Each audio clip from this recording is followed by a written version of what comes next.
Bonjour tout le monde. Et oui, ça faisait un petit moment que je n'avais pas fait de vidéo sur ma chaîne YouTube, mais je vais tenter d'y remédier à l'avenir. D'autant que ce ne sont pas les idées et l'envie qui me manquent. À l'avenir, je vais essayer de faire un mix intéressant entre mon blog et mes vidéos YouTube, pour essayer de faire quelque chose de complémentaire à mon blog que j'ai créé en 2007. Un vieux blog maintenant. Pour celles et ceux qui ne me connaissent pas, je suis photographe pro depuis 2008 et formateur photo depuis 2018 avec VP23. Et j'ai plaisir à vous partager mon savoir, mes connaissances photo, ainsi que ma philosophie et ma manière de voir les choses. Mon but, c'est de vous apporter mon avis sincère et une vision parfois différente du monde de la photo.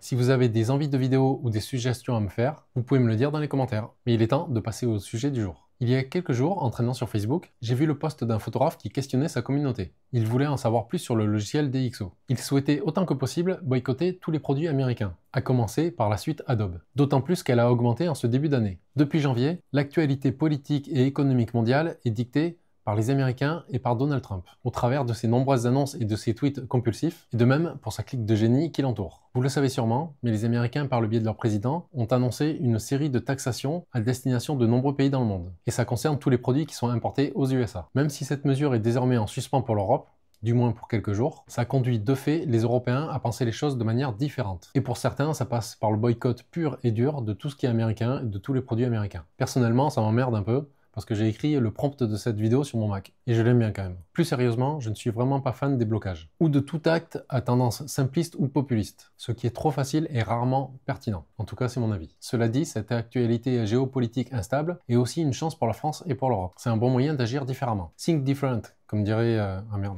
On est encore sur du Apple là. Faut vraiment que j'arrête. Bref, tout ça pour dire qu'on est nombreux à vouloir claquer la tronche de Trump, de ses acolytes et même de ses soutiens. Mais je pense que plutôt que de faire un bête boycott, à cause d'une personne ou de quelques personnalités, on a plutôt une occasion en or de mettre en avant des alternatives qui sont européennes et françaises, et qui malheureusement passent souvent à la trappe. Et c'est dans ce cadre très précis que je vais vous parler de DxO Photolab. C'est un logiciel de post-traitement de photos qui est français et que j'utilise déjà depuis 8 ans et pour lequel j'ai eu un vrai coup de cœur. Pourtant, j'ai commencé ma vie de photographe avec le logiciel de Nikon Capture NX2, mais Nikon a eu la bonne idée de l'arrêter. Donc à cette époque, je me suis rabattu sur la seule alternative qui me paraissait viable et fiable, et c'était Lightroom. Eh bien, ce n'est pas un scoop, mais je n'ai jamais aimé travailler avec Lightroom. Je n'aimais pas le rendu de mes images avec Lightroom, je n'apprécie pas l'ergonomie du logiciel. Bref, en 3 ans d'utilisation, je n'ai vraiment jamais pu me faire à ce logiciel. Puis un jour, j'ai décidé de tester une version d'essai de DxO Photolab, premier du nom, et j'ai adoré. C'était un véritable coup de foudre. En 15 jours à peine, je me suis senti à l'aise avec ce logiciel, et je faisais plus de choses qu'avec Lightroom, et plus facilement. Niveau post-traitement, je revis à ce moment-là, et je prends de nouveau un peu de plaisir à post-traiter mes photos, ce qui me fait un bien fou. Très rapidement, j'ai l'impression d'avoir une démarche photographique complète grâce à DxO. Depuis, j'ai eu toutes les versions successives de DxO, jusqu'à la version 8 aujourd'hui. Et gros scoop, je vais avoir la version 9 à l'automne dès qu'elle sortira. Depuis toutes ces années, j'ai vraiment plaisir à vous faire découvrir ce logiciel, parce que je pense que c'est bien plus qu'une alternative à Lightroom.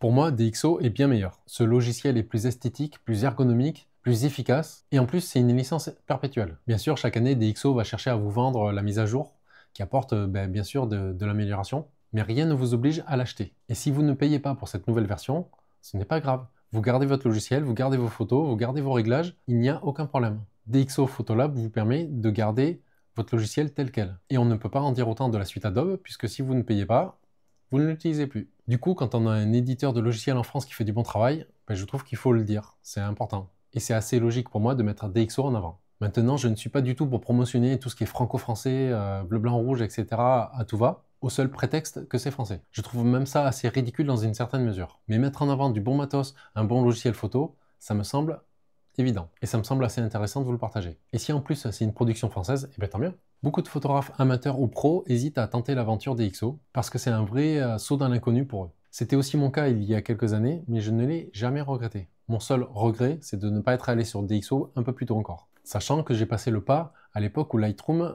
vendait sa dernière licence perpétuelle. Je crois que c'était la Lightroom 6. Donc autant dire qu'avec le système d'abonnement, il n'y a vraiment pas photo pour moi. Je veux me sentir libre d'utiliser le logiciel comme bon me semble, sans pour autant perdre mon travail si je souhaite changer, arrêter de payer, ou si seulement je n'ai plus l'argent pour payer la licence tous les mois. Je trouve ça un peu dur de perdre à la fois le logiciel et ses photos et ses réglages parce qu'on ne peut plus rien utiliser. À mes débuts avec mes formations photo VP23, je proposais un cours photo post-traitement qui était à la fois sur Lightroom et sur DxO. Mais assez rapidement, je me suis mis à faire ce cours sur DxO, tout simplement parce que j'y prenais plus de plaisir et que j'avais à cœur à faire découvrir ce logiciel qui pour moi est supérieur. J'ai pas mal d'élèves qui ont fait ce cours photo post-traitement alors qu'ils avaient Lightroom et qu'ils hésitaient à partir sur notre logiciel. Et j'ai souvent fait des comparaisons entre leurs photos traitées par DxO et traitées par exemple par Lightroom. Et généralement, les gens se sont convaincus eux-mêmes que DxO c'était plutôt pas mal. La preuve par l'exemple, pour moi, il n'y a que ça de vrai. Mais vous pouvez remettre en doute tout ce que je vous dis, et je vous le conseille. Faites vos propres expériences et testez le logiciel. Vous verrez par vous-même et de vos propres yeux. Et vous pouvez venir dans les commentaires en bas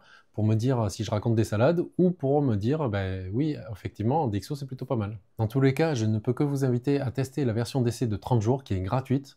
Voilà, vous avez le lien dans la description. Ça ne vous coûtera rien et vous allez vraiment voir ce que ce logiciel a dans le ventre. Pour moi, les gros avantages de DxO, c'est son excellente ergonomie et le fait que DxO connaisse tout le matériel photo, ou presque. Oui, parce que DxO, c'est d'abord un labo photo. Vous connaissez peut-être les notes du DxOMark, que vous retrouvez parfois dans les magazines photo très connus, pour évaluer la qualité du matériel. Eh bien, c'est la même boîte que DxO Photolab, le logiciel de post-traitement. Le fait que ce logiciel connaisse votre matériel parfaitement, c'est un gros avantage, parce qu'il va pouvoir traiter en automatique des tonnes de défauts connus et reconnus de vos optiques et de vos boîtiers photo. Il va corriger des tonnes de défauts comme les aberrations, les distorsions, le vignettage et ainsi de suite. Mais DxO, c'est encore plus que ça parce que vous allez avoir la main sur des tonnes de réglages, comme sur Lightroom en fait. Mais vous aurez aussi des outils dédiés qui sont assez intéressants. Je pense par exemple à l'outil DxO Clearview Plus qui est assez pratique pour par exemple booster un ciel. Mais avec DxO, si vous voulez changer une couleur, vous pouvez changer une couleur. Bon, personnellement, ça ne m'intéresse pas et je ne le fais pas parce que, en plus, je suis daltonien, donc voilà, je laisse tomber. Mais on peut le faire. Vous pouvez effacer des éléments gênants comme dans n'importe quel logiciel, et assez facilement. Vous pouvez redresser des perspectives tout aussi facilement, à condition tout de même d'avoir le plugin DxO Viewpoint que je vous recommande. Avec DxO, vous pouvez par exemple simuler un filtre dégradé. Vous pouvez ajouter des filtres, des effets en tout genre, et ainsi de suite. Et d'autant plus si vous prenez aussi le plugin de la Nik Collection, qui est assez connu et réputé. Et pour ce qui est de la réduction du bruit numérique, DxO Photolab est une référence, voire même la référence. De ce que j'ai pu voir ou de ce que je sais, je ne pense pas qu'il puisse y avoir beaucoup de concurrents à DxO sur ce point. J'ai réussi à récupérer des photos de sport en salle avec mon Nikon D200 prise à l'époque, alors que mes photos étaient déjà un peu moisies à 800 ISO. Et le tout sans lisser les images de façon un peu dégueu évidemment. Mais l'image que vous devez voir apparaître ici ou là doit vous prouver que je ne raconte pas des bêtises. Bref, je ne vais pas non plus faire tout le tour du logiciel là maintenant, parce que ce serait beaucoup trop long et il y a vraiment beaucoup de choses à dire. Je vous ai juste donné quelques exemples pour vous titiller l'esprit. Quoi qu'il en soit, je vous invite vraiment à télécharger la version d'essai et à tester par vous-même.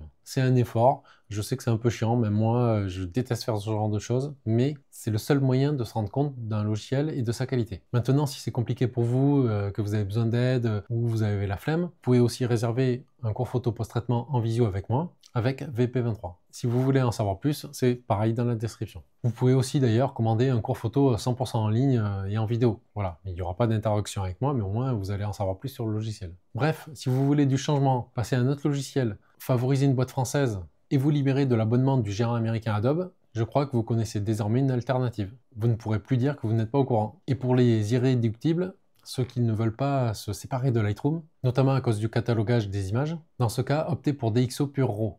C'est un logiciel qui va vous donner le meilleur de DxO, mais qui vous laissera le choix de continuer à travailler avec Lightroom d'une manière générale, notamment pour le catalogage des photos. Ça ne changera rien à votre système de fonctionnement, mais ça vous permettra d'utiliser les bons outils de DxO. Perso, je préfère n'utiliser qu'un seul et unique logiciel, ça me paraît beaucoup plus simple et abordable, mais c'est une alternative à l'alternative que je vous propose et qui est assez efficace. Je pense que ça peut intéresser pas mal de monde et je sais que pas mal de photographes de Lightroom utilisent aussi DxO Pure RAW. Voilà, on approche déjà de la fin de la vidéo. Vraiment merci d'avoir pris le temps de m'écouter et j'espère que ça vous a plu. Mais j'imagine que vous allez me le dire de façon très bienveillante dans les commentaires, non? N'hésitez pas non plus à me dire ce qui vous intéresse sur DxO Photolab. Si c'est l'envie de changer, les capacités du logiciel ou le fait de boycotter les Américains qui vous incite à partir sur DxO. Dans les nombreux liens de la description ci-dessous, vous allez notamment trouver l'article de mon blog qui parle aussi de DxO. Comme ça, vous pourrez comparer et voir si vous préférez me lire sur mon blog ou m'écouter et me voir sur YouTube. Ou les deux, c'est encore mieux. Je vous dis à tout de suite dans les commentaires. À très bientôt pour une nouvelle vidéo et d'ici là, kiffez la photo.